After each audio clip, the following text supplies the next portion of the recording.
Welcome back, guys, to another episode of the Less of a Man podcast, where we're going to dive into our emotional roller coaster that has been going on this week with the results of the election. But before we start that, let's start off with our mental health check-in.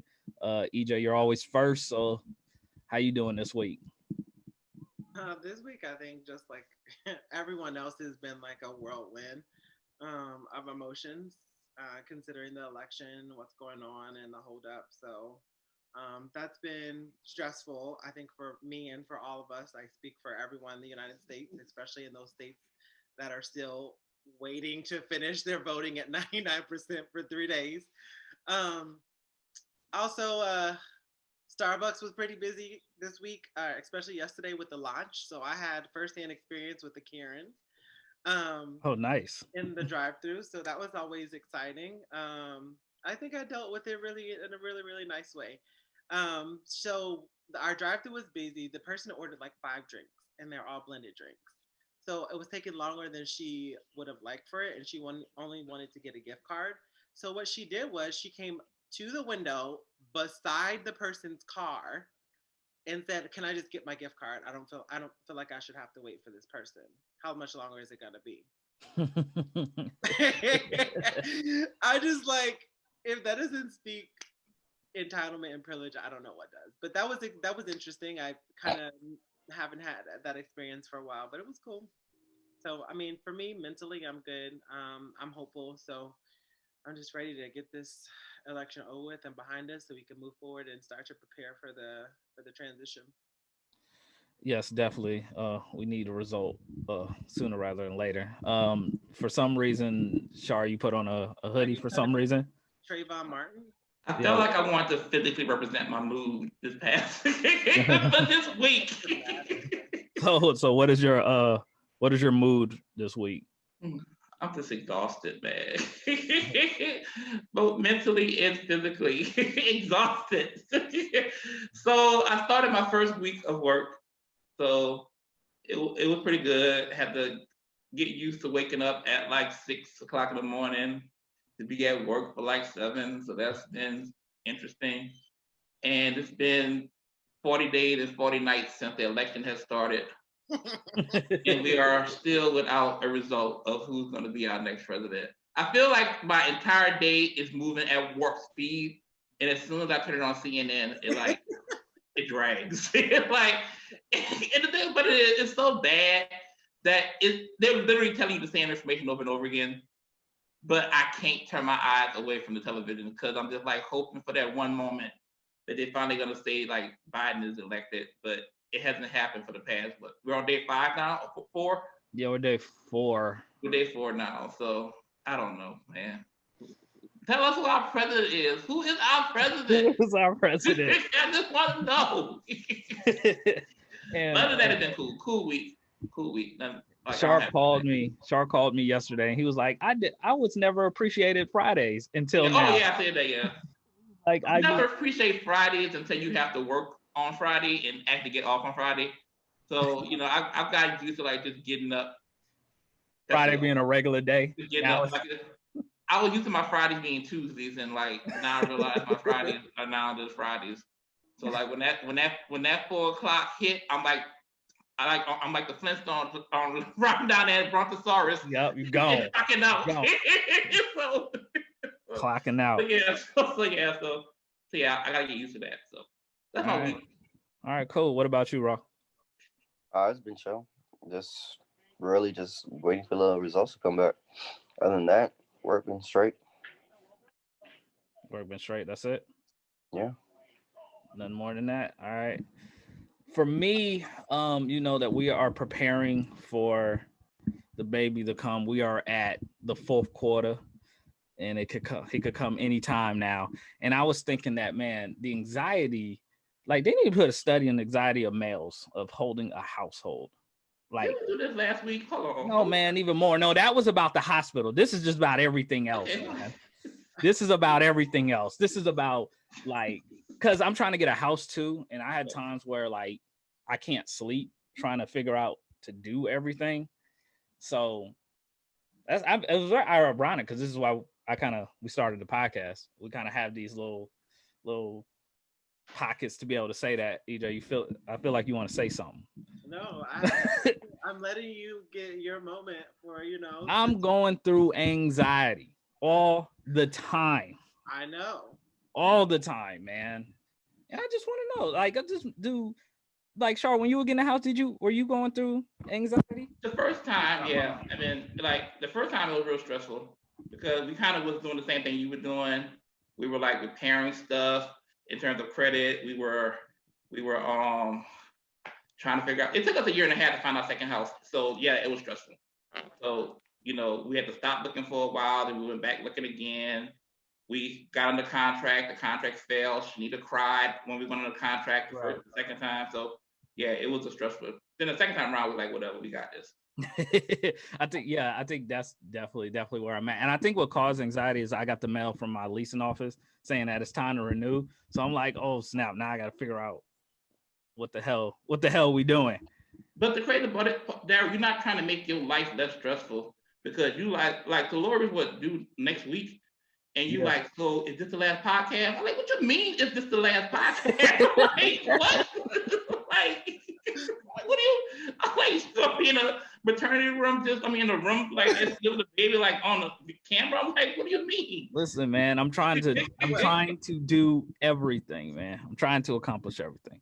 We're gonna do the show of the delivery. I'm like, yeah, I'm gonna be on our Zoom in the emergency room holding the baby as we do the podcast. Oh God, that'll be a great live video, by the way. So pass out. So why the camera on the ground? So I want to get into the biggest anxiety I think for all of us is the election that, of course, happened November 3rd was the last day of the election day, and now we have literally for 4 days have been counting votes. So depending on what you watch, the count is different. If you're watching CNN, Biden has 253 electoral votes to Trump's 213. If you're watching Fox News, which I was really surprised at, Fox News has them at 264 and Trump at 214 because we're counting Arizona. I just didn't think if somebody was just going to prematurely give something, I didn't think it would be Fox that would do it. They're tired, man. I'm tired. They just tired, man. And it's just like with the unprecedented people voting, especially mail-in ballots, this is taking forever. Biden broke the record of most votes for him. And who's number 2 is Trump. So this is the most that people have voted, period. But still, I don't know if y'all heard the Van Jones on CNN, his comments about it. 47% of the country voted for a racist, misogynistic, white supremacist. 47 still. The reason why we're still counting is because battleground states like Georgia are so close. And the question is, like, with this, because really, if we're just talking about moral principles, Biden should have won in a landslide. What does this election to you guys? What does this election say about America right now? What do y'all think? I mean, it's the same thing I told you before. People vote for their money and safety over anything else. They don't care about health. They don't care about social justice. They don't care about all that stuff. All they care about is their money and safety. More people will come out and vote for that than anything else. Are we saying more people? Are we saying people or are we saying white people? I mean, you still got black people that voted for him. It wouldn't be this close if it wasn't minorities still voting for him. Yeah, but the black vote is 10%. So the black vote for him is still very small. But you still got people voting because people want to secure their money. Everything about them, it's money. Safety is all as in the second thing. They don't care about anything else.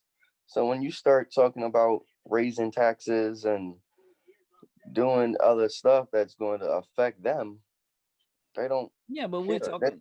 Well, then that's an ignorant statement if that's what they believe, because the raising tax is just a right-wing talking point. We've all seen that he was talking about raising taxes on if you make over 400,000, and that's for after you make 400,000. that dollar, then it starts being taxed. So it's up to that 400,000, you're not getting taxed. And then 50 Cent was wrong. It wasn't 61% is what he claimed. He said 62. Well, yeah, it wasn't that. That's a lie. And again, so they're following these talking points. Then if that's not true at all. Well, I think it's a combination of both, because it's not only talking points with the Republicans, it's also the talking points with the Democrats. So, I mean, the way Democrats talked when it initially came out about police reform did not help the Democrats at all, because the way they phrased it and the way they marketed it, that definitely gave the Republicans an option of being able to kind of do fear mongering to kind of convince people to vote for them. So I get that part. Like, it's not even the fact that it's truly security. It's just like it's a feeling of being secure with whoever you vote. And unfortunately for the white people that voted for him, they feel secure with the individual that they feel is going to protect their privilege from being taken away from them. It's always going to be your interest and bottom line. I mean, yeah. And you look at them talking about defunding police reform, all that other stuff. It's like most of the blue cities, crime is up. So that was always his talking point. Look at how they're talking about all this, and now crime is skyrocketing in these areas. Now the question is it true? Those are still talking points, because the Democrats never said defund the police.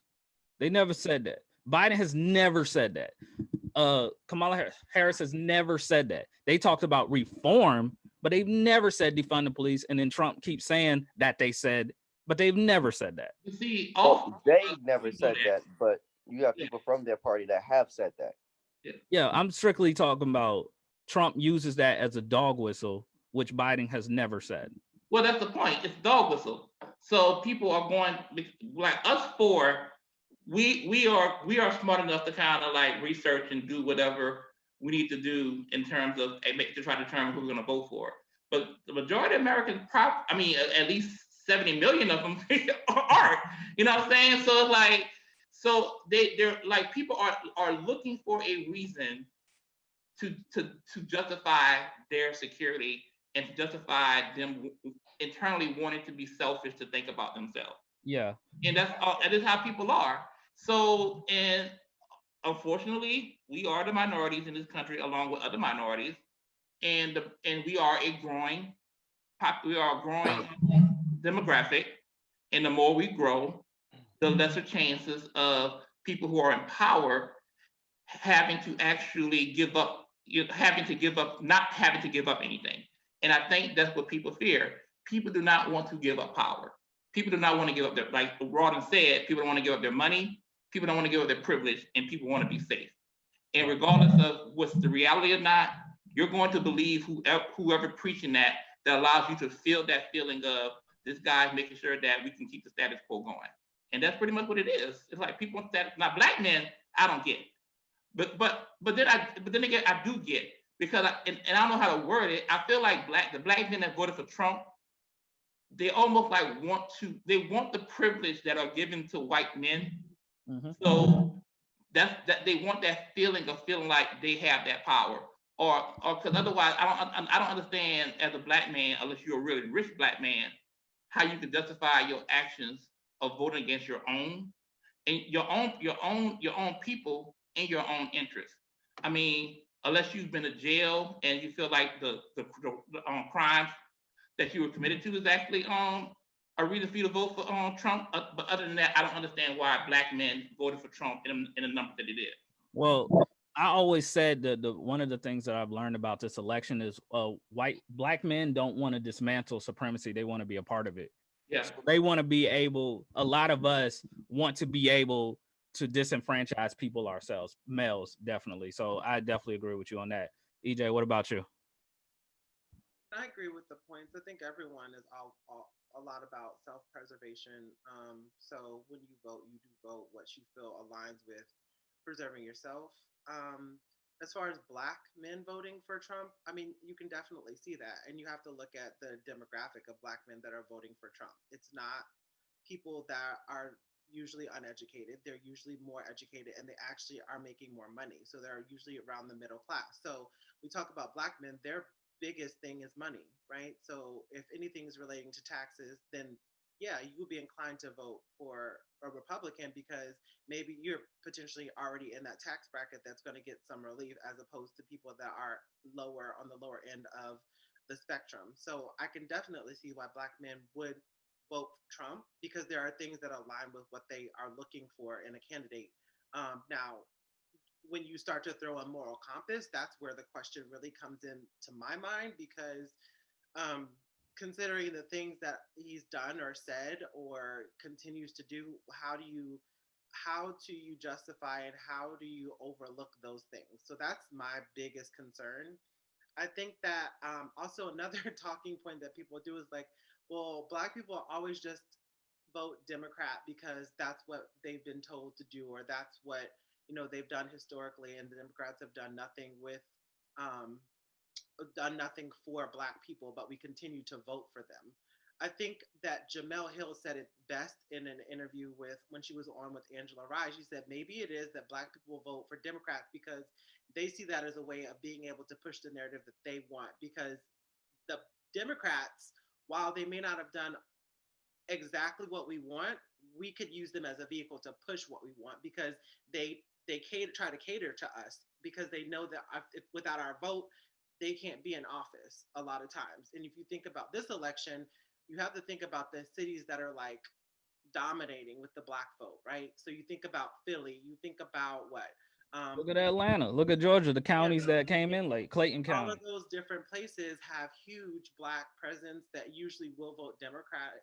So I think that, yeah, okay, we might always vote Democrat, but it's because we see an opportunity to be able to use them to push our narrative. And I think for me, when I vote, I think about what aligns with where I want to see us go and what will be the Mhm. easiest way to do it. I don't see from us, black people, period, black men, period, gay, period, that voting for a Republican candidate at this time is going to push further what I want to see happen in America.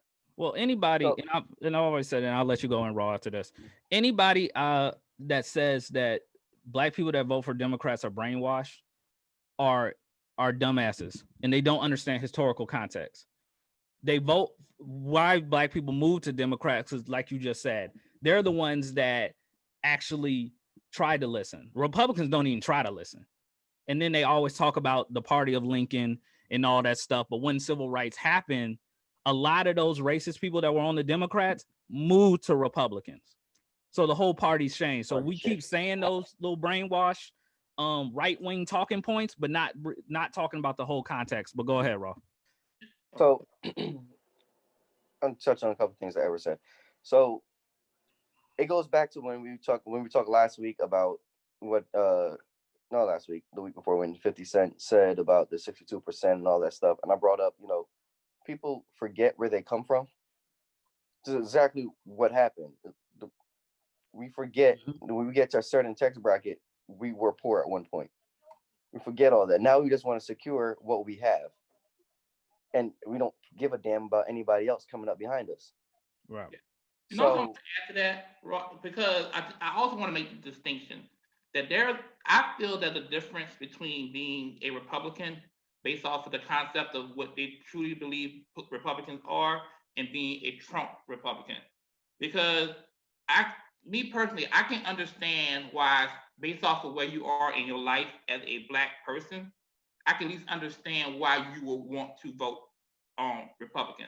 Because I don't think that you choosing to vote Republican if you're a black man means that you're completely ignoring where you come from and stuff like that. But with Trump, he says things that clearly goes against you as a black person. So I want to make that distinction. So I think it's important in terms of making that difference. In well, terms of when I say it, I don't mean that everybody that voted for him really supports every ideal that he has. no, that was against you. I was just thinking in general because sometimes we like to clump everything together. Sometimes. Yeah, I mean, I'm sure there's a lot of Republicans that don't agree with everything that he says, but they're going to vote party line because they want certain things. Mm-hmm. They need certain things to be in place. So that's the same thing with Democrats. Like, not everybody agree with everything that they totally talk about, but they're going to, like, for instance, I don't agree with everything they talk about, but I vote party line because for the majority of it, I need certain things to happen. For certain things to happen, I need to vote that way. So, um, and then it goes back to also, you talk about morals. You put too much faith into humanity. If everybody had morals, we wouldn't have crime. We wouldn't have disdain. People wouldn't judge each other. But that's where we are. It's Yeah, but not I think not everybody carries the same morals as everybody else. You got to think about how people grew up, how people are prejudiced, how people think about certain things, and that's it's just this election is just showing you the demographic of how the nation is really divided when it comes to several issues. right. The only thing I disagree with you about is that if you vote for Trump, you do co-sign for what he says.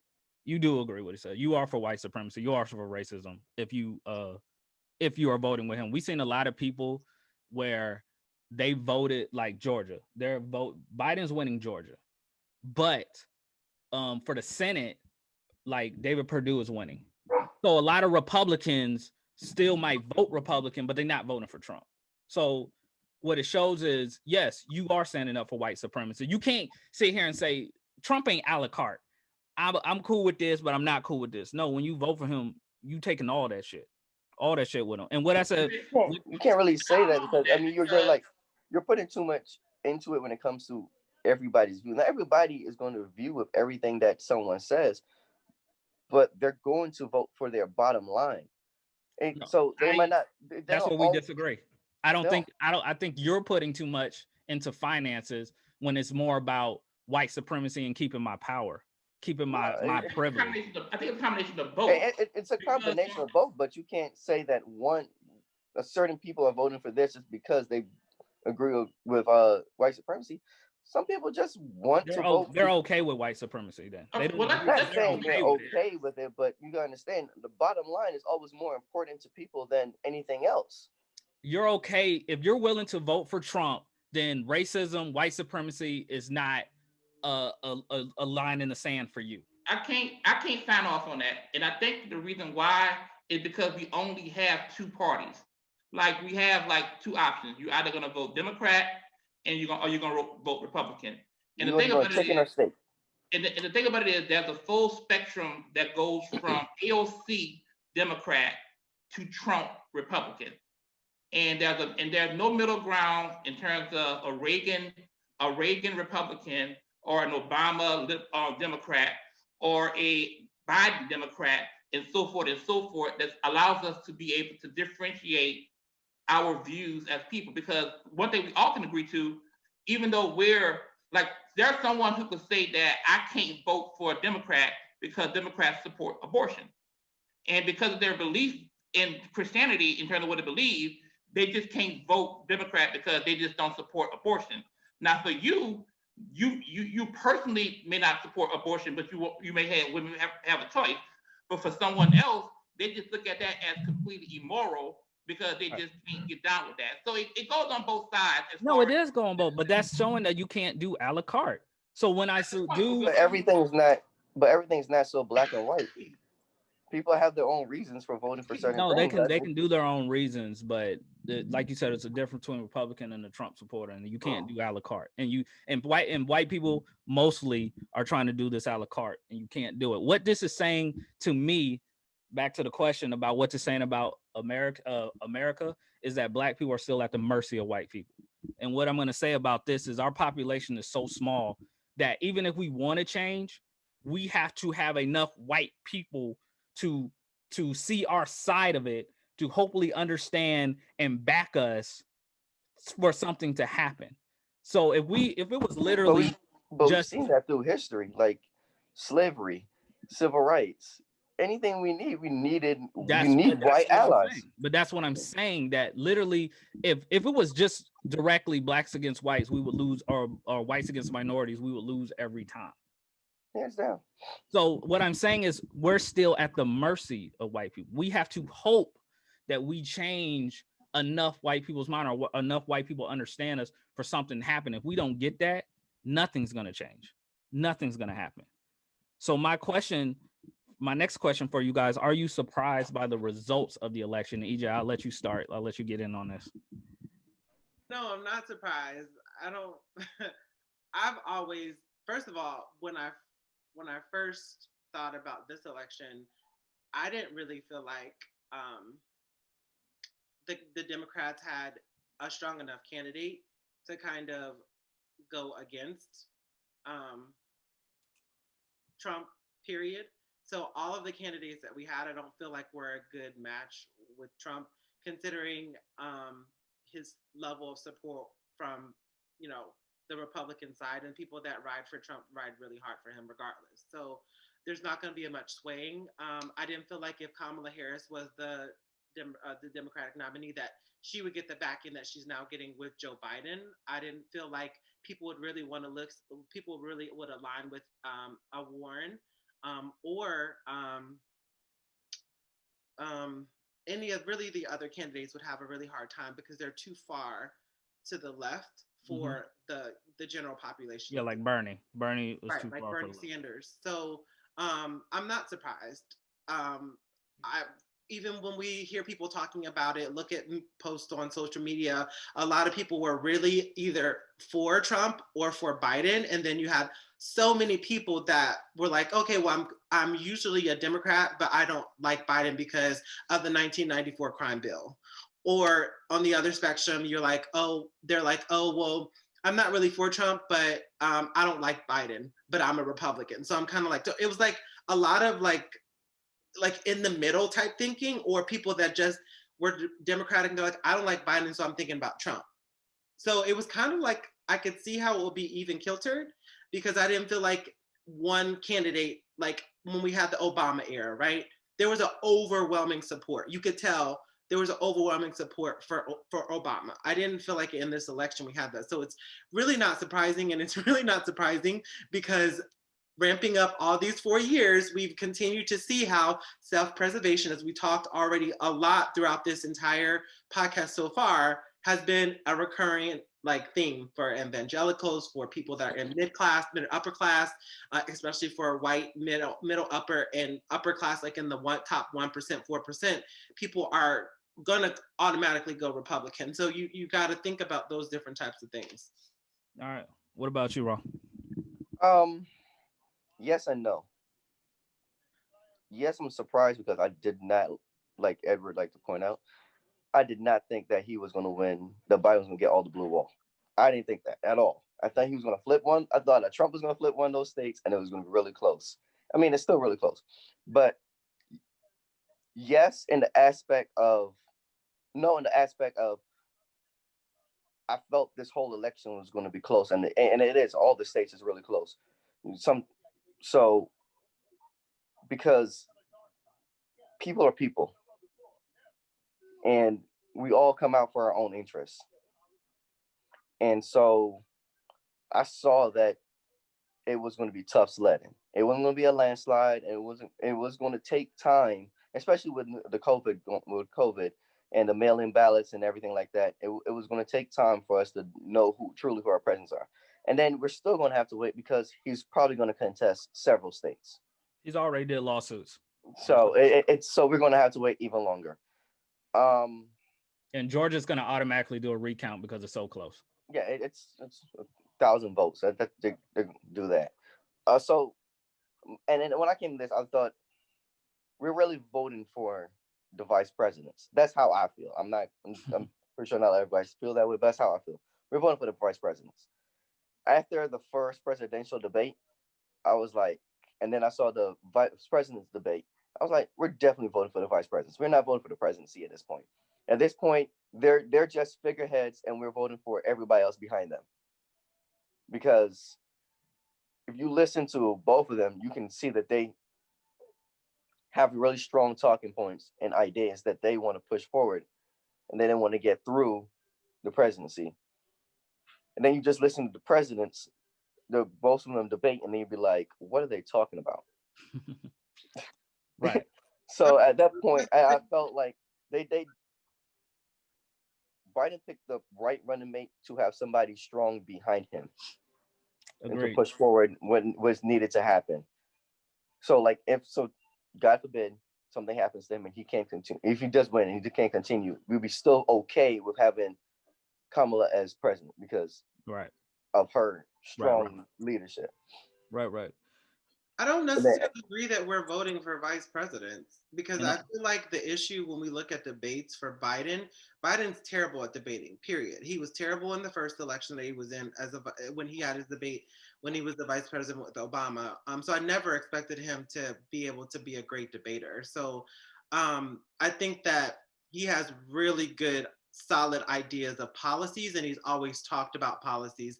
Has he aligned himself with some terrible policies in the past? Yes, but looking at the policies that he did want or is running with, I think that Kamala Harris only helps to enhance it. I think for him, the only thing that Kamala Harris does is number one, she helps to cater to Black people because she's done so much to support like social justice reform and policing or how laws are applied. And I think that she helps to kind of like what's the word get focus him. But I don't think that I don't think the same thing applies on the other side, if that makes any sense. all right. So Shar, you were shaking your head. No. I thought he was gonna win, um, easily. For a combination of reasons. Everybody knows I was a huge Hillary Clinton fan when she ran against Biden. Yeah, no, not you. You, Um, Hillary. yeah, and pretty much as far as No, he was just a huge, like he was Hillary's mascot. yeah, I was a huge Hillary fan. yeah. So I feel like Hillary and Biden to me are the same candidate in the sense of where they stand position wise. Only difference is that he's a white male and she's a white female, and I think that was a big difference for a lot of people actually deciding to vote for Biden in comparison to supporting Hillary. It's an easier transition. Yeah, easy transition. Also, I think what Kamala did is that she solidified the base as far as as in minorities. That's what she did because people like we needed a reason to go out and truly support Biden. And Biden's support as Obama's VP, in addition to Kamala, I think kind of help solidify the African American vote as people going out and vote. I thought that in combination of just Trump completely screwing up everything, in every direction possible, would have rubbed enough people the wrong way that it would have just been overwhelmingly obvious that they would have voted for him, which from a populist vote perspective shows that. So in terms of Trump lost popular vote 4 years ago too. Yeah, because he's down like about 4 million votes, I think, and it's going to increase as we go along. So from that perspective, it was overwhelming in a sense of people saying that, okay, we're going to vote with Trump. It's just unfortunately we go by electoral college, and for that reason is why it's probably so as close as it is right now. I mean, I kind of like what Daryl mentioned Vance earlier in the podcast. I was kind of in his position when the results started to come in, that it was just amazing how so many Americans that it wasn't a landslide, considering all of what this man had done in the past 4 years. And he's done so much that we almost forget some of the stuff and some of the hits he's had over the past 4 years as far as what he was saying. So I was a little surprised that it was as close as it was. So for me, I don't know if I was surprised or not. I didn't know what to expect. This was like so unprecedented. I didn't know what to like. Literally, I called me and Shar talked that night, and he was mad at me that I wasn't watching the news. And I was like, man, my anxiety is too much that I can't even watch this. But to sit here, I mean, Trump is now complaining that the votes is fraud and it's rigged. The election is rigged. Of course, he always says that when he's losing. And I mean, it's very quite logical why this is happening, right? Because he threatened people at the polls. He told his base to go in person. He said, don't use mail-in ballots, when Biden said, no, it's safer, use mail-in ballots. So the logic of this would make sense that they count the in-person ballots first. Trump is winning by a lot. And then we count the mail-in ballots, and overwhelmingly, they're going to Biden. So I don't know if I'm surprised. I just didn't know what to expect. I didn't know what to expect. For 3 days, I did not watch the news because I didn't want to see it. and I first time watching the news was last night.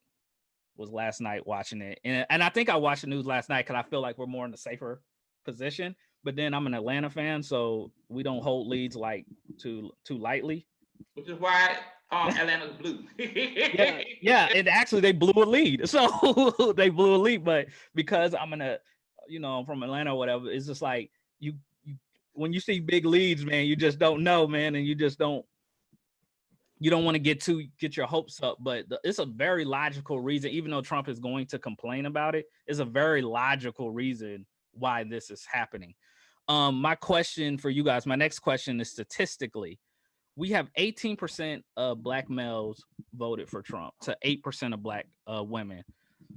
57% of whites, the whole population of whites voted for Trump. 57%. 58 of those were white males, and 55 were of the percent of the total are white females. Who should we be kind of more mad at? Because we're all not Trump supporters. Who should we be more mad about in this election? Should it be white people as a whole, or the 8% of black males that supported Trump? Who wants to go first? I'll go first with this one. Okay. I think it's very appropriate that I am mad at the white females and the black men, which I think is irony at its finest, actually. So, because it's just like white women, because they want to be down with the cause, they're oppressed themselves, but at the same time, they're in the comforts of their 4,000 square foot homes, complaining about how they don't have, they don't have it right in their but at the same time, they don't want us coming into their suburbs and and messing up the good thing that they got. So I'm surprised with the white women that voted for Trump. Let me clarify that. Because I do think and I do believe that we do have a lot of allies in some of the white women in terms of them truly supporting our cause and understanding that how their cause is connected to ours. Black men, I'm still trying to wrap my head around that, because your culture is my culture. Your struggle is my struggle. We know our position in this country, and we know the struggles that we have, just period. So, like I said earlier, unless you're like super rich and you just trying to protect what you got, I personally don't understand why you would vote for Trump. The other reason why I would assume a black man would vote for Trump, he's either super rich or he's been incarcerated for a long time, and he feel like the laws that Trump has enacted has been advantageous to the people who have been impacted by this justice system. So, granted, that's where you stand, fine, whatever. But for that black man who does not fall in any of those categories, who's just like the normal Joe like me, that comes from the background that I come from, who knows the struggle that we go to try to advance, to know that you have to be excellent to get out of your neighborhood, that no, you can't be average, you got to be over the top. I don't get it, because there's no, I don't get why. I just don't understand. Right. So. All right, so I'm gonna go to your points, Morch.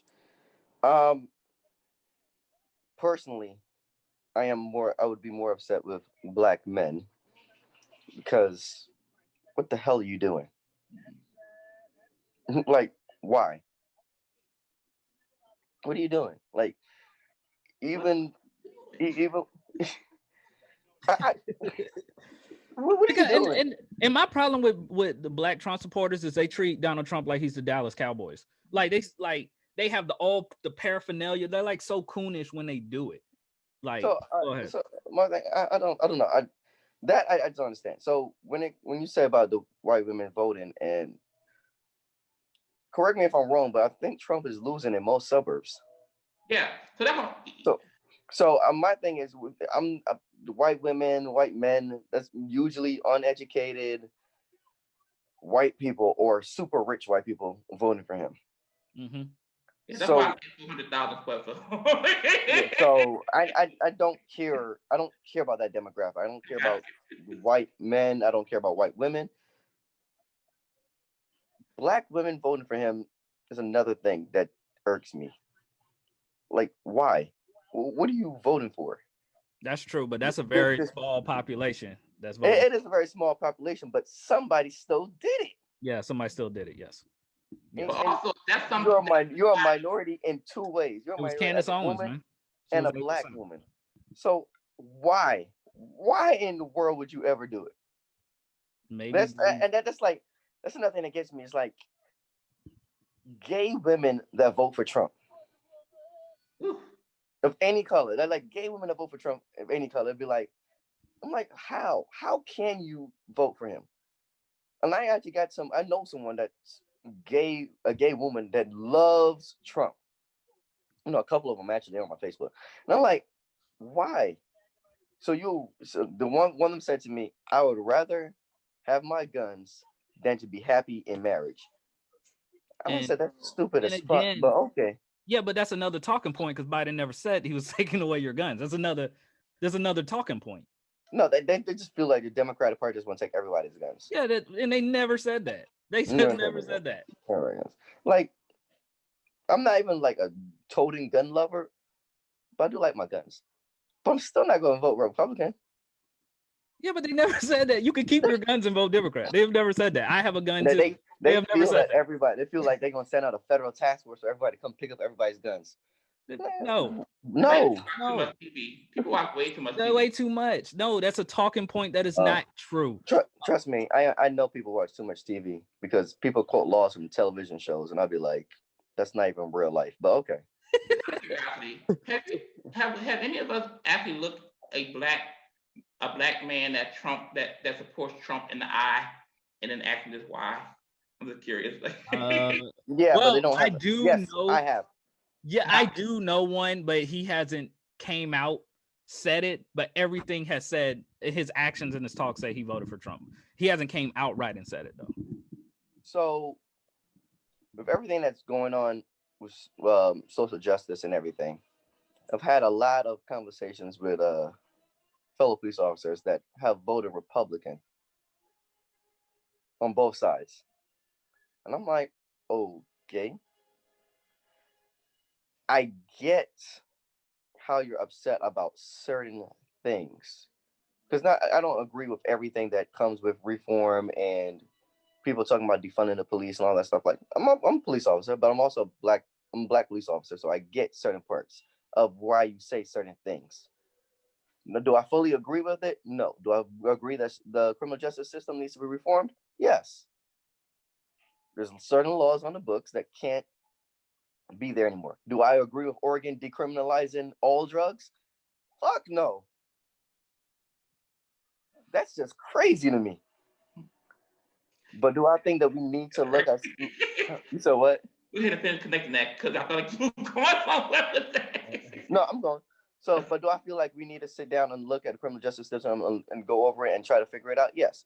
So everybody's problem is they feel that policing is going to be softer, but they feel like we're going to be glorified security guards. I don't see that happening at this point. Maybe in the future, but not at this point because we can't. Because if you look at the crime rate right now, shit is crazy.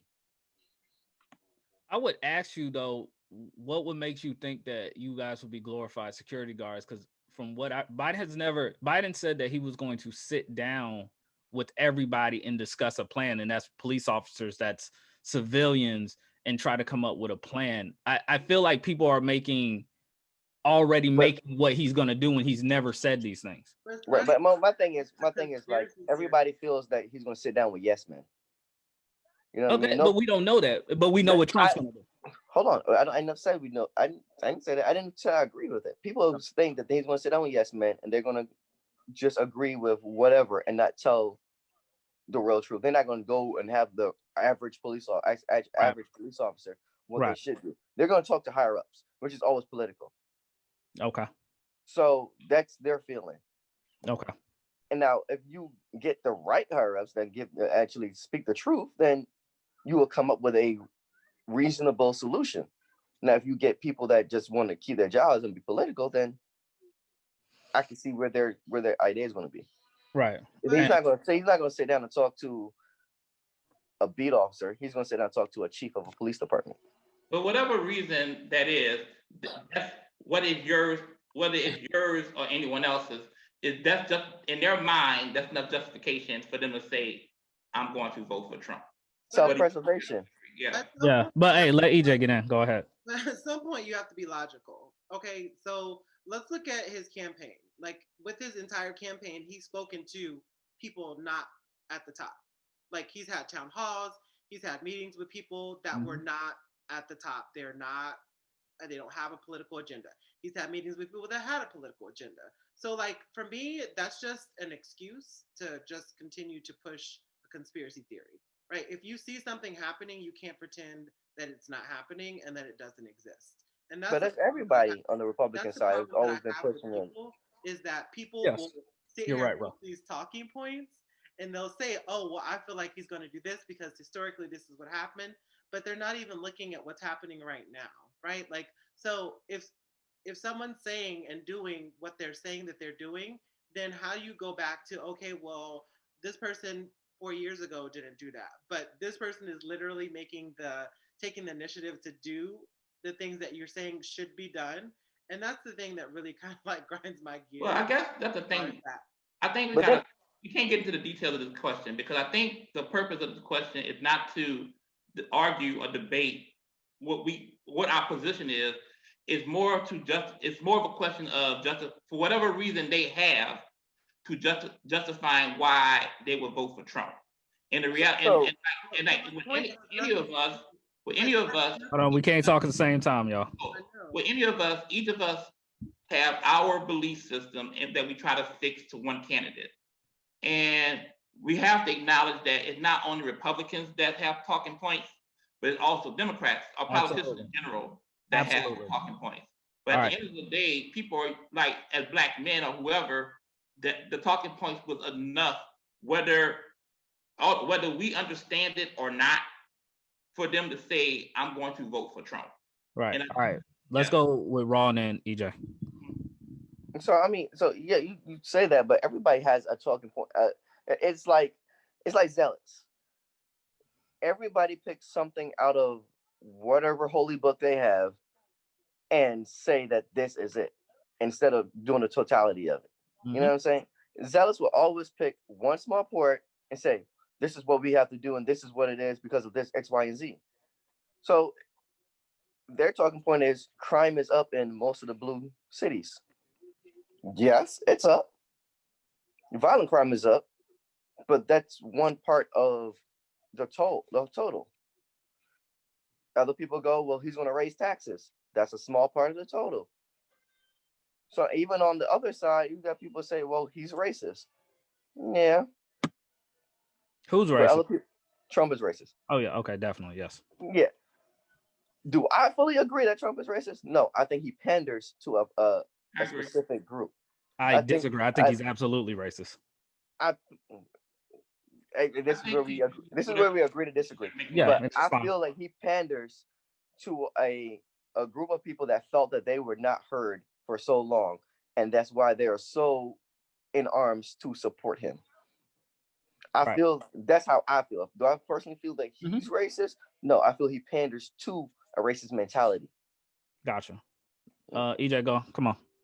So, and me answering or responding to Raw is literally just saying this is what happens and this is what people have to like take note of. So, my opinion is just my opinion, and what I see is just what I see. So, yes, there will always be people that will push a narrative that will see things differently, and that's completely fine.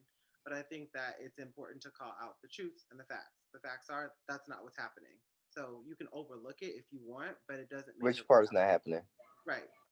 About him just not. I mean, we don't know what's going to happen. Of course, I Right. can't speak to what's going to happen in the I future. mean, we can't But speak to the future. right, but I'm saying looking at what he's doing now because he is really he one of his biggest talking points is about reform. So what he is doing is aligned with what he's saying he's going to do becoming president. So a lot of people overlook that, and that's fine. If you want to use the point that okay, well, we can't talk about this because that people feel away. Yes, that's fine, and I agree that everyone is entitled to feel away. That was just my opinion on that. As far as when Ross said that police on both sides supported Trump, I could definitely see it. Like, I don't see a reason why they wouldn't, because I feel like they feel more secure, as far they'll be more empowered to do their job under Trump than they would a Biden. And I can understand that. While I don't agree with it, I don't agree that when Biden becomes president that all of a sudden they're going to be like reduced to not being able to police effectively. I think the biggest thing that a lot of people dislike is change, right? So things have been operating for a certain way for such a long time that people become comfortable with it, even though it may not be the most effective tactic or method now. So change is hard and is scary for anyone. So I get it. As far as Black people, period, all Black people voting for Trump, I don't understand, and I'm very pissed off about. I think it's worse for me for Black women because what they have at stake and what they lose. But I also think equally it's bad that 18% of Black men were voting for Trump because they which grew from 4 years ago. Right, which they are like, I think they're Black men are influential in our community because naturally a lot of people when they see a Black man that they feel is a good person, a lot of people gravitate that and then they follow that. So I think for me, like, that influence should not have you voting for Trump, but everyone's going to vote their conscience. Everyone's going to vote what they feel is best for themselves. And that's what we see in this election. I think I'm different from. I think I'm different from you guys. And I guess I'm surprised that I think this way. I'm not more mad at Black people, and I guess the reason is because I've been around these people so much, and I around these woke niggas is what we spoke about before. So I'm really not surprised about what woke niggas do woke nigga shit. So I'm really not mad at that. I'm more looking at white people, and the reason I'm frustrated with white people is I guess I got to the realization that they fucking don't get it. They don't get it. They don't want to get it. They don't understand what privilege is. Let me talk. Let me finish before you rebuttal. They don't get it for the most part. Not all of them. For the most part, they don't understand what privilege is. They don't know what they're talking about when they're talking about white supremacy and privilege and wanting to keep their power. And they don't want to, in my opinion, even understand our viewpoint and our culture. So I guess with me, it's just a realization, and I said it earlier, that I feel like we can't move without the help of white people, but 57% of white people voted for Trump, so it tells me 57% don't even want to give a fuck what we got to say. Go ahead, Shar. You got to break this down. All lives matter rebuttal. That's a lot to unpack. I don't think we can make the blanket statement. I didn't make a blatant statement. I said it wasn't all. I think we also got to put some clarifiers. Clarify some things. So we'll use Georgia as an example. Like, first of all, Atlanta and all these suburbs is not only filled with all Black folks. Let's first clarify that. It's multicultural, which includes a large percentage of white people. A lot of these blue cities around the country are not only inhabited with Black folks. It's a diverse group of people. Thank you for pointing that out to us. But no, I'm gonna keep going. So it goes most of what Rawdon was saying earlier. When you go outside and you venture outside of these blue areas, a large percentage of that 57% is that small town of Houston County or that small town in Pennsylvania, or those small towns in those other areas that make up that percentage of white folks that, regardless of what happened, are going to just refuse to understand ironically refuse to understand our struggles, because the only thing that makes them different than most people that we consider to be urban in these communities is the fact that they're white and other people are Black, because they're struggling just as bad or just as worse as some of us are. But I think sometimes we get caught up and we just want to generalize, just like we get frustrated when people generalize us as Black people. I think we got to be, whether they deserve it or not, we got to be careful to not generalize white people, because, like you said, at the end of the day, I don't think we have to rely on them, but I think it's also to the fact that they do see the wrongdoing in terms of how this country is set up as well. Yeah, but I'm just I didn't think that statement was necessary because By the way, you started off is what I was saying. I didn't generalize them because I don't think that statement was necessary, I think that's a rebuttal that we get when I talk about our struggles and stuff. We get these little rebuttals back that I didn't say. I didn't say all white people. I said it's still 56% of white people voted for Trump. That tells me, and it's still not saying all. And I didn't say all white people, but that leads me into my next point. My next question to you guys: with how things are looking, can America ever truly be united? When were we ever united? Huh? When were we ever united? That's a good point. That's a great point. I mean, when? Maybe when slavery happened because they didn't care what we thought anyway. Maybe so it was all white people. But even then you had some white people to the north. I guess so. I guess the question is not united, but can we ever come together? Can we ever come together? I believe the only time we come together is if we go into war with somebody else. Like something happens here, like 9/11. Right. Or Raw when we're in the Olympics. Then we'll come together. American soccer will come together then. But so I mean, no. Because there'll always be prejudice, there'll always be racist, there'll always be some type of, because we're human beings, and human beings will carry these on for generations. We will pass it on for generations. Like, no, the only time we come together is of 9/11. Absolutely. And then we don't even do that no more because now you're seeing people say all buildings matter. So we're not even doing that anymore. Go ahead, Shar. I mean, in every country, in every city, in every region, in every place, there's always going to be a situation where there's an oppressed and there's no oppressor. I mean, it's how we operate as a society. We have to have some type of hierarchy system that says that this person is better because of these reasons. So for that, we're just never going to be at a place where we're going to be fully united. And I think that we need to get used to settling for the majority agreeing with what's right instead of just hoping that everyone else is going to change. What about you, EJ? I think that when we talk about united, we use it as like a literal term, and it's not a literal term. Right. So united doesn't mean that everyone in the entire country is going to follow something. Everyone's going to believe it. Everyone's going to agree with it. Everyone's going to align with it. I think united means that we have a narrative, we have a movement that is supported by most people. We can't even say majority at this point. I feel like we'll never get to the majority, but I feel like we can improve on where we are now. So no, we're not going to have everyone align with it. That's not united. But we can have both bipartisans align with things that we feel like are important for the country, and that's where we don't see that happen. For me, if you ask me, I think it's not going to happen unless something major happens to the United States in general. So when we see something traumatic happen, some type of devastation happen, I feel like 9/11. People are going to understand.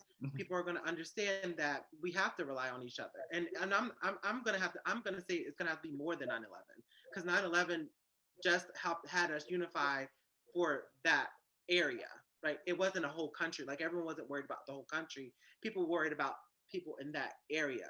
So I'm thinking it has to be some type of mass devastation that it's across the country. So a global pandemic isn't good enough for you? I mean, that still obviously hasn't been enough. So how many hundreds of thousands of people died, and that's still not enough. But I think it's going to be something even more severe for us to come to most people understanding what needs to happen in the country. So my answer is strictly, I think we're all have the same. The answer is no.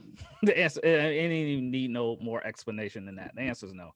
But I want to say, Shar, are you willing to give up your little utopia idea of America? I think no, because I think you always have to have. I mean, I work in a field where, I mean, you always striving for perfection. Will you ever reach that? No, but you have to have something to always try to reach and to reach for. And the way you continue to try to reach for it is that you continue to try to put things in place to improve it. So I think the whole idea of perfection is not necessarily something you're trying to obtain, but it's more so something that you reach for and you continue to do things to put in place to try to reach that goal. Okay, so it looks like all projections and how things are going that Biden is going to win. It looks like it's moving in that area. So let's just say we get the message right now: Biden won Pennsylvania, and that gives him enough electoral votes, and he wins. Are you guys excited by a Biden presidency? I am. Why? Because I think it's needed right now. I think you need. I don't know if the purpose of his presidency is to, I always go back to that Family Guy episode where they were in Iraq and they say democracy is here and Yeah. And it was like women in bikinis and beer and all that. So yeah, so I think because of where we are as a country, I think the purpose of his presidency is to establish some level of normalcy again in terms of I think we so far removed from what's considered acceptable and what's considered what's not acceptable that it impacts us in ways that we don't even realize in terms of the stuff that we should expect from the people in charge or the things that we are should be said to each other that's either right or wrong. So I think that would be his purpose, not only from the U.S. perspective, but also on a global stage to try to reassert our position again in the country. That's going to be a hard task to accomplish, considering, like we said, 70 million Americans voted for Trump. I don't know what percentage of those 70 million are just willing to just derail everything and drive this country into the ground. But I think that's more of his purpose of a presidency than to actually be the person that's enacting real change. So hopefully he does enough to establish. And I think there's no better person except for Joe Biden to actually do that. I think he's real. He's an empathetic person. He understands empathy, and I think he's capable of bringing up some type of normalcy back to our country. And hopefully, the person that comes after him could truly start making changes to kind of like bring some type of change to our country. All right. What about you, EJ? Yeah, I think that he's a great choice for president, considering where we are now. I think it would help to kind of restore dignity and respect to the United States because we'll have a leader that will be a lot more poised and a lot more refined.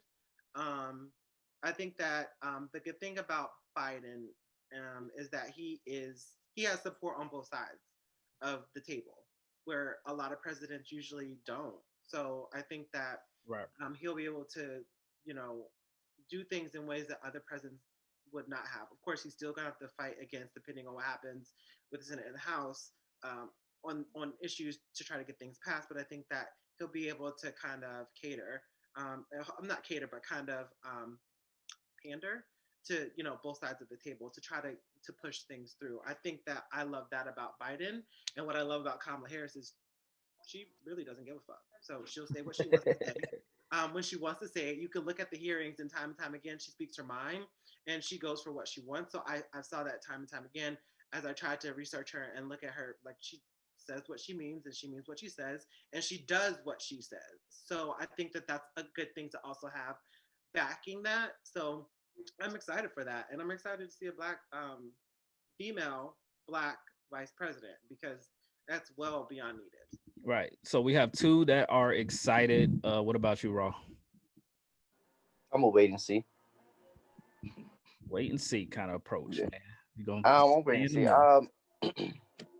Because it's so many times where people actually say they're gonna do stuff, and then when they get into office, none of that happens. Mm-hmm. So I'm a wait and see kind of person. So personally, Ace is a better would be a better president than the one that we have now. So Ace is your American Bulldog for people who don't know. So, I mean, I'm gonna wait and see. I just need to see how he goes about everything, as his presidency. I mean, first of all, I'll give him a year, see how the first year goes. And then also it really depends on the Senate and the House as well. See what the results in that happens, because you can have a million fucking ideas, great ideas, and it doesn't get passed. because you don't have that bipartisanship. So that's where I really want to see what happens, Right. because I more mean, important than the presidency is the Senate and right. the House. At that point, Daryl, before you go to your next Uh-huh. point, honestly, really, you don't need the Senate or the House. Trump has shown us that he can executive order his. Yeah, do the executive orders. So it's What he's honestly saying Veto what you need. everything. If Not we on want everything. things to be lasting, yes, we want things to be lasting and push through the right channels. Yeah, we need the House and Senate, but Trump has been able to get things done through executive orders. But then look at us now. Like, we're arguing about him and his presidency, him being a bully and all this stuff. Do we want somebody else that comes in and do that? Yeah, if he wants to pass things that are not No. going through the House or the Senate, absolutely. Because But honestly, I feel then like you're creating the same thing that you had before. I feel like Obama should have done more of that. He actually did a lot of that, actually. So He did do yes, a lot. I do absolutely agree with that Because because Trump called him weak for doing executive orders. exactly. So yeah, if you can't get it through the House and Senate, and you're trying to be as bipartisan, and you're trying to do the right thing, and you're trying to like. But that doesn't bring the country But that's together. also, let's But be the clear, thing is, you can't establish health care with an executive order. Like, that can't be done. You need well, I'm not talking the about House that. and the Senate. Or the stimulus. You couldn't do Or- the stimulus without the House and the Senate voting on it. We tried it. It But didn't work. there are things that can be done that don't have to go through. No, that's true. That's true. But some of the major stuff that we still need, we need bipartisan. Okay, Right. so his whole campaign is on unity and bringing everybody together, right? Right. Yes. So why would you do exactly what the predecessor did if that's what you want to do? If you want to bring unity and everybody together, you can't go back and do what the person before you did that separated the country. I You disagree. can't go ahead and do Well, executive orders. The executive orders didn't separate the country, Raw. No, but He separated. His rhetoric you understand what I'm separated the talking country. about. Then Oh, you do okay, we that. gotta have some, like, for civics purpose, it would be more important for him to have both the House and Senate. That's not even an argument. That's Because like that's not an argument. That's just because you wanted to go ahead and do executive. If he go ahead and do executive orders, the Republicans are going to see. We told you he's the same person that you talked about before. Right. That's going to be the argument. So if you play the long game, you got to play the long game. You got to be strategic in your emotions. You can't just go out there and be like, "Fuck it, I'm gonna do what I want to do." Be smart about what you do. Right. No, I agree. I definitely agree with that. To that is that I really don't give a fuck about what the Republicans or the Democrats have to say. But they don't run on unity. Let me They finish. don't run on Hold unity. on, let him talk. Let him talk. Let me finish my statement. It's about what the people want. So if the people fucking want something that he can do an executive order on, do that shit. If the majority of people, if the majority of Americans want a certain thing to be done that can be done with an executive order, and the House and the Senate are saying no, why are we not going to do it?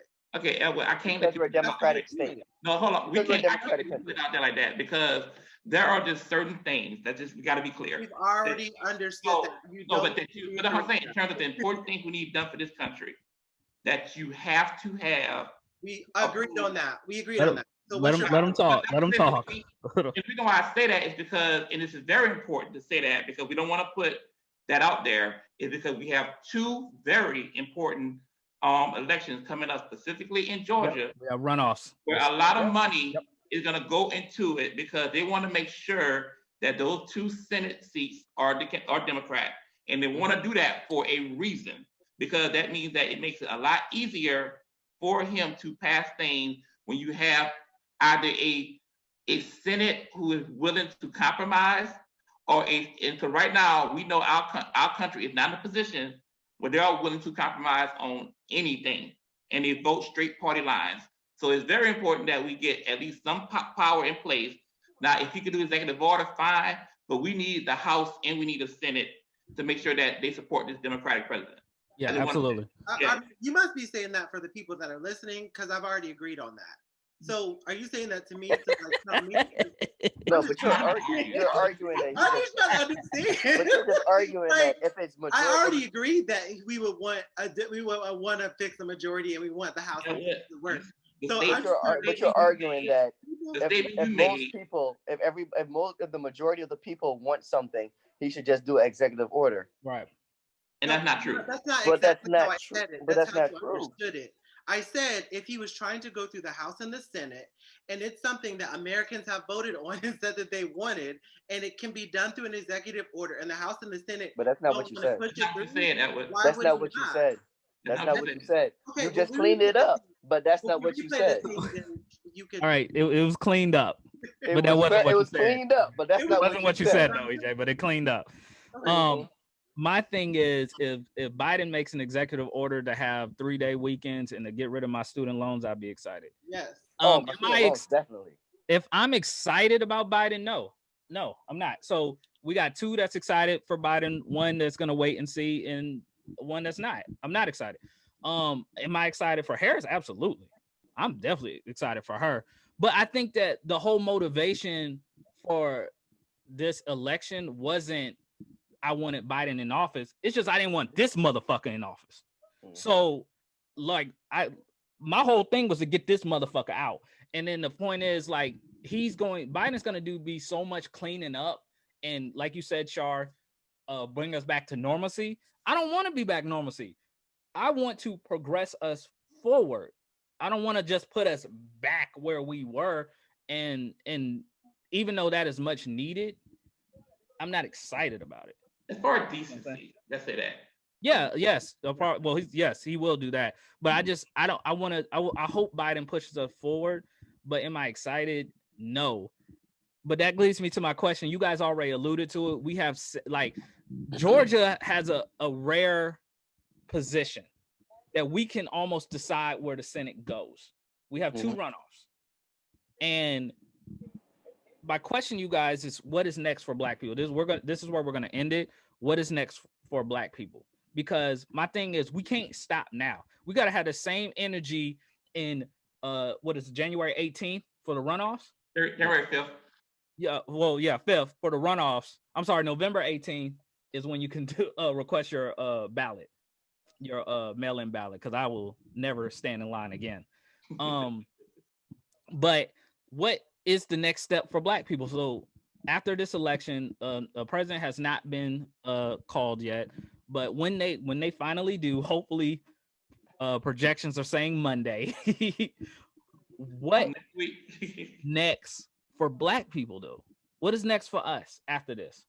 Before we answer that question, I just want to. I think because you said Georgia, and I think it's very, very important to call out Stacey Abrams because she really is one of the biggest reasons why. Did her thing, man. Yeah, that they turned blue, and it was based off what happened with her running for governor that I think Georgia's blue. So yeah, but to answer your question, I mean we need to really now is the time for us to say this is what we want. Not while the election is going on, not when we're 10 days away from voting. This is the next day, as soon as they say Biden is president, just drop the plan right on his lap. You know what I'm saying? Right. So we need to as Black folks, we need to be clear, concise, and specific about the things that we want done in this country. And on top of that, we need to come together at some point and say that if you don't do what we're willing for you, that we say we need, then you can't rely on our vote next year. Yeah, and unlike a battered woman, we can't go back. You know what I'm saying? We gotta stick to our guns and say this is what we want. Otherwise, you're not getting our vote. Because we should, like, as he's celebrating, kicking the dough and be like, hey, partner, what you celebrating for? Cuz like, you got work to do. Just hand it to him. Like, celebrating. Just be like, can't be celebrating.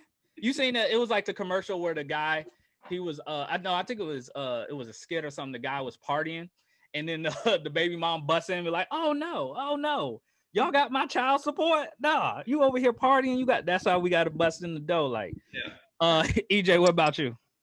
Yeah, no, I agree with what Shamorgan says, and I also will take it a step further. We need to continue to keep the energy in the other elections as well, and I would say also we need to be more aware of what's happening, what laws are being passed in your area. So we need to be out and we need to be around those things. We need to be going to these town hall meetings. We need to be meeting with the local leaders in our area and figuring out what's happening and helping to be like supportive of things that we want to see happen in our specific areas. So I think a lot of times we're like, okay, national election, and then that's it. No, it's not a dormant time 4 years later, then try to vote again. It's now time to take that energy and make sure we're pushing it in our local elections and pushing our leaders into areas and policies that we want to see done and need to see done in our areas. Absolutely. Raw. Nah, seriously. That's the thing with us too. Like, we just, as soon as the national election is over, we just lay back and expect things to change. We expect the president to change everything, the Senate to change everything, Congress, whatever. But we don't really go out and look at what's affecting us in our daily lives. So that we need to do better with that and come up with a concise plan of what we want to see happen. It's okay to yell and scream and do all this stuff, but what is your plan? What are you coming up with to say that this is what you want to see happen? What you want to have your elected officials do to make things better for you and others in your same situation? Right. We can't just sit back and think that the president is going to change the whole world or our everyday life, because that's not feasible. We need to change. We need to do that change on our own. Yeah, absolutely. And I think, go ahead. I'm sorry. So we need to start going, like Edward said, and go to city council meetings. We need to start going to state council meetings, especially because those are really the ones that are really going to affect you more than anything else. Mm-hmm. And you have to start knowing your state representatives and your council members and letting them know, like, yo, like, what are you doing for me? If you want to be back here again, what are you doing for us? Yeah, and I even go a step further. I wouldn't even stop at those. I would like HOA meetings, parent-teacher conference. You should be involved in damn near everything at this point. It ain't an excuse to be ignorant about what's going on in your life anymore. Like years ago, we can make that excuse. Now we all want to be woke and stuff. It's no excuse for us not to know what's going on in our community. And I just want, like, the root word, like, conservative is to conserve, progressive is to progress. If you have to really know what you're doing, because David Perdue won. Like, he's winning. So what it tells you as Republicans are still voting Republicans, they just not fucking with Trump. And if you look at Warnock, he's winning, but the Republicans are splitting the votes. Mm-hmm. So if they come together, they're gonna blow him out. So the sense, you cannot, if you want to keep the Senate and all that, we can't stop here. Mm-hmm. We can't stop here. We have to show up in January, and we have to do the exact same thing we did here. We have to do in January, because one of the quotes I heard Obama said, I'm about to say Biden combining. Obama said that it was like, when people say that he did nothing for black people, right? He said, well, two years after I got elected, we didn't do our job. So then it got flipped. Senate got flipped. So now it's harder for him to pass stuff. So we have to continuously do our job in every level of our lives. You know what, guys? That's so deep. That's so deep. I mean, sure. Look at the national election. It's like, this is the most this country have voted ever. Joe Biden is number 1, and Donald Trump is number 2 ever in voting. Like, if you think about all the presidents that we've had in the past, these are the ones that we really showed out for. Because we had to, bro. We couldn't botch this one. Because we were home and we had enough to do. So we're like, let's get this mail-in ballot going. And let me say that, like, with mail-in ballots, like, you ain't got an excuse not to vote. Like, mail-in ballots is the easy. I will never, ever say it. Like, I'm driving past people in line and like, y'all tripping. Y'all still in line? Y'all still doing that? I didn't do it because I don't trust USPS. Well, no, they have drop-offs. See, they have drop-offs and tracking. I didn't want to do that. I went to the early voting, nobody was there. No, yeah, like, so early voting actually helped on election day because no one really there was no wait. Yeah. You want to know what else is no late? Dropping off at a drop box. Yes. 2 seconds. Okay. 2 seconds. Daryl. You know, okay, thank you. Thank you. 2 seconds. And I had 2 of them things. Yes. 2 seconds. Thanks 2 for seconds the, for 2. I think we should all make a commitment and go to one of our local meetings in our cities and go to Oh, like I go to city council meetings all the time. yeah. I mean, you don't count. We're not saying You don't count. Why? Yeah. I don't know why you don't count. I just wanted to You don't mean. even like To me. Cause now I'm jealous, so that's how I want to say you don't count. You said what? I don't like black people? You don't like black people. You like to lock us up. Anyway. I like everybody. Anyway. But I do work in a predominantly black city, so yeah. We gotta end this podcast. I gotta use the bathroom. So Well, thank you. So since we want to end it so quick, Shar, Oh God. your social medias. not when I gotta go to the bathroom. No. You knew this was happening, so you knew you. Follow us on YouTube at the Less of a Man podcast. We're on Anchor for our podcast. Oh my God, you're terrible. Spotify. We're on Facebook. We are at 1,000 followers on Facebook. We are very, very proud of that because you know what, bump y'all. Shout out to me and Elwood because we worked that thing. Like you didn't do anything wrong. Yeah, we just pushed it. I ain't gonna try to act like this was me. Oh, let me interrupt him from being a team player, by the way. Like, you know, I was talking about get your host to like not literal host, it was figurative host. Rod sent all his what's name, and he had like the least amount of people like the page. You know who had the most hosts? Daryl. Oh. Who is Amber? Like, I was like, after Daryl sent all his, I was like, random people. I don't have a lot of people on my Facebook. And I'm a very likable guy. You know, but you know what? The crazy part is, out of all of us, you know what? In terms of 2 people who I would think have the most people, I would think it would be Raw and Elwood. But Raw actually don't have that many people. I was like, oh, that's disrespectful. Why would you say that like that? Because I don't like people. Yeah. No. And I don't like people in my business. So there's very few people. Yeah. And we're greatly off topic because we were supposed to be giving out our social media and went on another rant. YouTube at Less of a Man podcast. We're on Anchor. We're on Spotify. We're on Apple Podcasts at Less of a Man. Follow us at our website at www.lessofamanpodcast.com. And I think I got everything that also we on SoundCloud at Less of a Man podcast. Why don't you write this stuff down to prepare? Anyway, if he missed something, it will be at the end of this podcast. So we'll see. You'll see that. See. Thank you, EJ, for coming with the buzzer beater. So that's gonna be it for us. We're gonna until next time. Hopefully, when y'all hear this podcast, hopefully the results have already came in, and we're still not waiting. But until next time, y'all. Peace.